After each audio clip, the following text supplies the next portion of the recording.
presenter is Professor Thomas Bader from Building Technology, and he will give his part of the story of how wood forest is connected to building.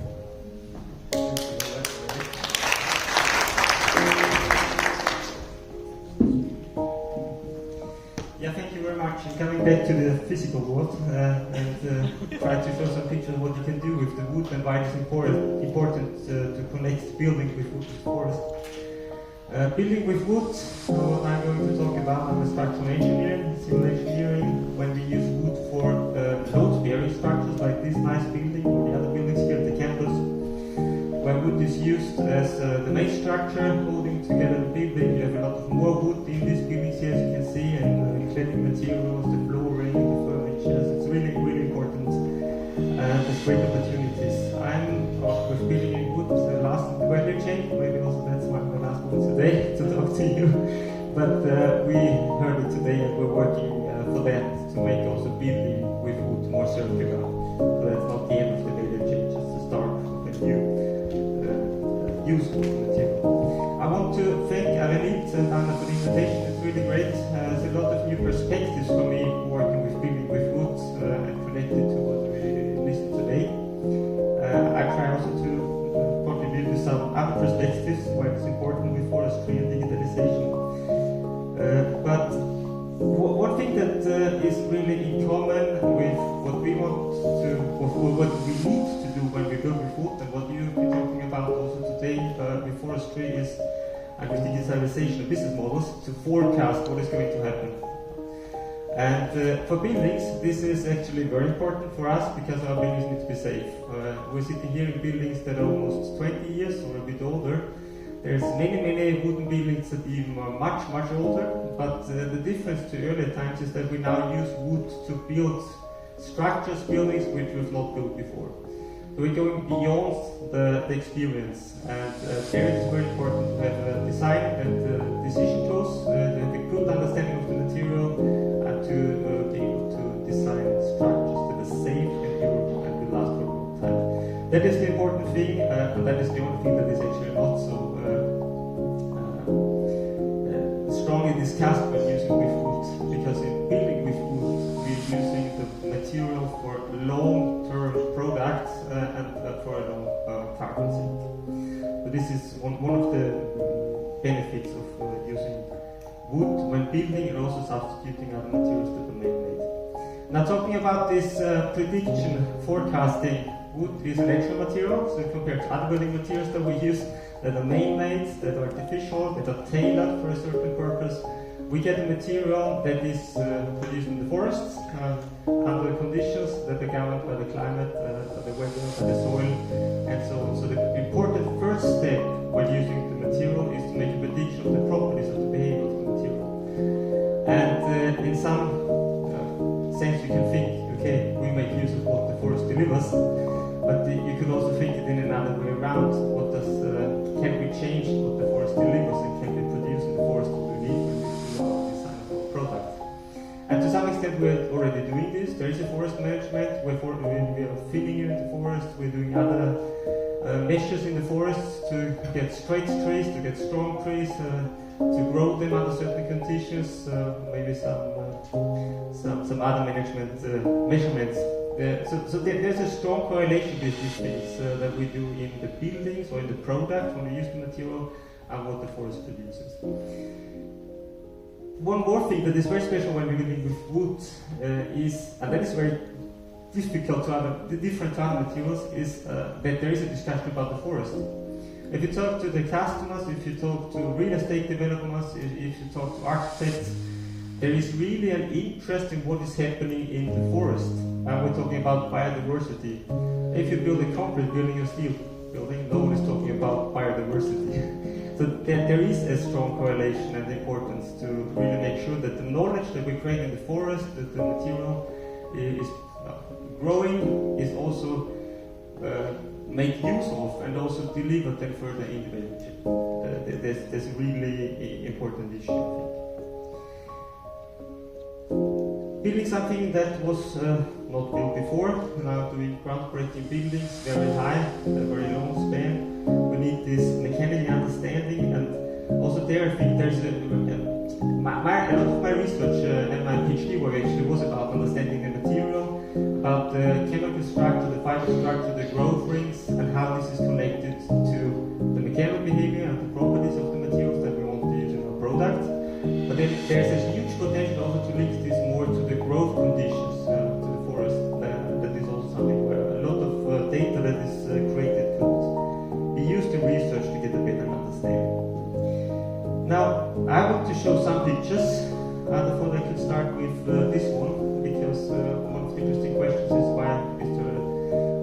Timber Engineering would be researching backward. And one of the answers to this is there is a strong forest industry, but there is also a strong municipality that has been working for that.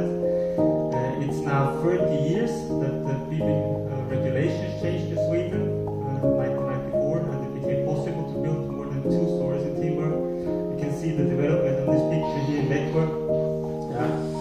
We have the buildings here at the campus, around the campus, the municipality building and other buildings. And as a researcher in this field, it's actually fantastic to have this in front of your door and to be part of that and to see the development of the technology and also the development of the processes and the experts in this sector. But there's certainly a much longer history in building with wood, also in Sweden. We have this Stockholm Central Station here on the left-hand side of the picture, almost 100 years old. And this is something that happened all around the world in many countries, especially in European, North American countries, but also other parts of the world. And the buildings are becoming larger and longer. You have other structures that are also interesting, like this wind turbine tower. It's a Swedish company. Now I think this one is about 100 meters high, and now designing for even higher structures, and also to substitute other materials that have a larger climate impact. So that is really a great, fantastic development, and that is based on the development of the production of these building materials that we use, the technology. We make use of the material and not limited anymore to the size of the log. We can glue together these pieces, create glue lamp. We can make large-sized panels, cross-laminated timber. We can use thinner veneer sheets and glue them together and produce high-quality products.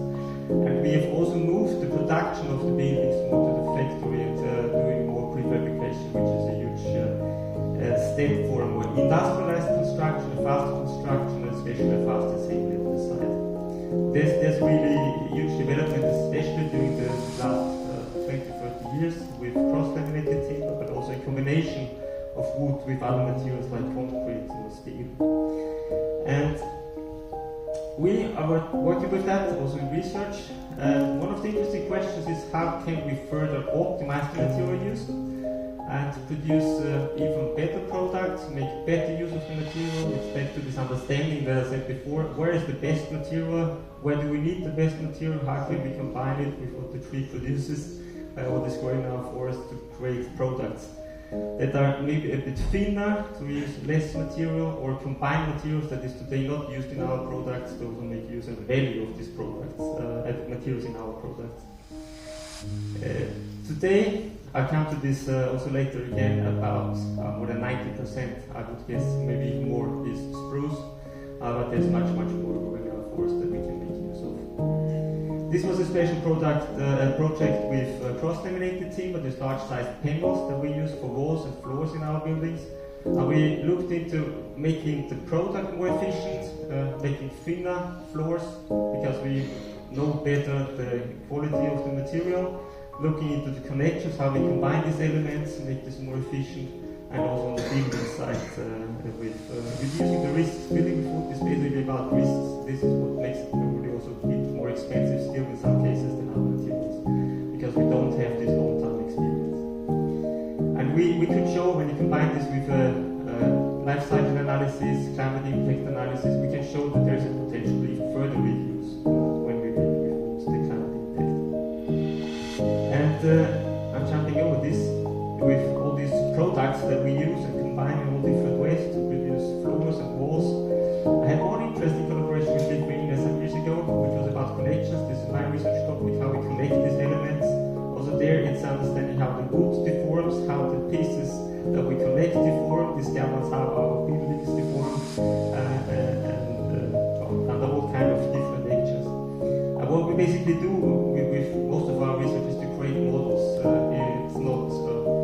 huge models in terms of big data, so it can be used for this also to generate data, but it's more physical models to understand the behavior of the material. And in this case, it's about the deformation of these connections because of the wood deformation, also the point where it breaks, which would lead to a failure of our structure, so which we need to avoid. And also here, it's being spruce to our largest extent. We're looking now more and more into hardwoods, beech, oak, birch. That can be used, especially in connections. You have these very high properties of the material that you can make use of. And what happens then is suddenly, you can see this in the picture, it's not the wood anymore that is the weakest part, it could also be the steel that is the weakest part, because these parts of woods, for instance, in this case, beech, LVL, they are very, very dense with high strength and stiffness. And now coming back to data, we also look not only on the components, we also look on the finished buildings. Now we're back to what Johan talked about the forests, looking at what we can measure here. You have different examples. This one is one of the oldest buildings here, multi-story buildings in Växjö, which contaminated timber, about 15 years old. And this building actually moves almost like the forest. It grows and it shrinks. It grows and shrinks seasonally because of the moisture change. It's dry during one part of the season and year, and another part is moist. And you can see this not only in the deformation of the building, you can also see this in, for instance, how the building moves. And this is what we can measure with accelerometers, we can measure with moisture content measurements and others. We can combine it with our models and see if this fits our predictions back to safety.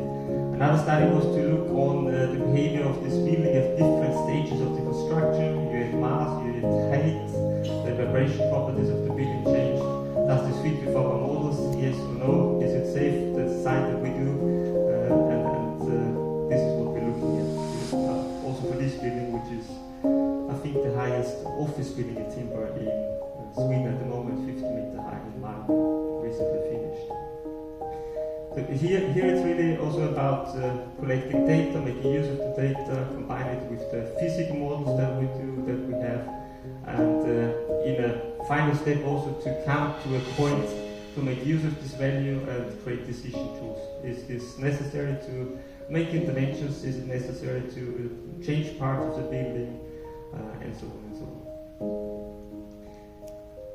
All of this is certainly also combined with some climate impact analysis. We're not only looking on the production part anymore, we're looking on the entire value chain, also with the service life, end of life, circular construction, very important. An interesting issue here is that the buildings that we build now are becoming more and more energy efficient, or have become more and more energy efficient.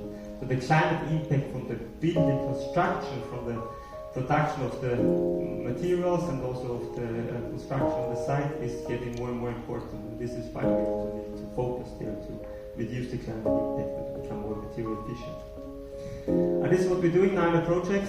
As you said, it's not a project.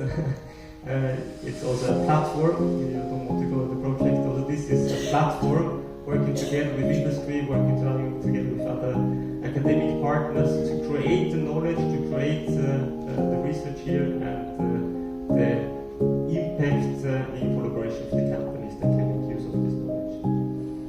We have, and I think that is one of the last slides, a great laboratory in this building, together with forestry and wood technology, combined with building technology, where we can do tests of the material from small scales to get a better understanding of how the material is growing, how the material is changing because of all different impacts, and then also structural elements. You can see here some floor element that was tested, a new floor system with concrete, timber and steel, and then all these monitoring and sensor systems in the buildings that are either temporarily as movable systems that we use or install in some of the buildings also here at the campus. And I think that's my presentation about what we're doing in this competitive timber structure platform. I want to finish with this picture to show there's really a lot of companies in Sweden that are involved in this. There was a discussion about this vertical integration of the value chain, and some of these companies really have done this, gone from the forest, from the sawmills, further into the building sector. I think this is really great because this offers a great potential also for becoming more resource efficient in the building construction process. There's still a lot of waste that is produced that can be turned into higher value products, and that is really a great opportunity for us to work together with the companies, and it's a great platform that we will look further. It's perfect to have this combination with Forest 4.0. There was another link mentioned today with bio-based adhesives. Also this is very important for the construction industry to further reduce the climate impact, isolation materials and so on and so on. So there's a lot of possibilities. It's just up to us to make use of them and work together. Thank you. Thank you.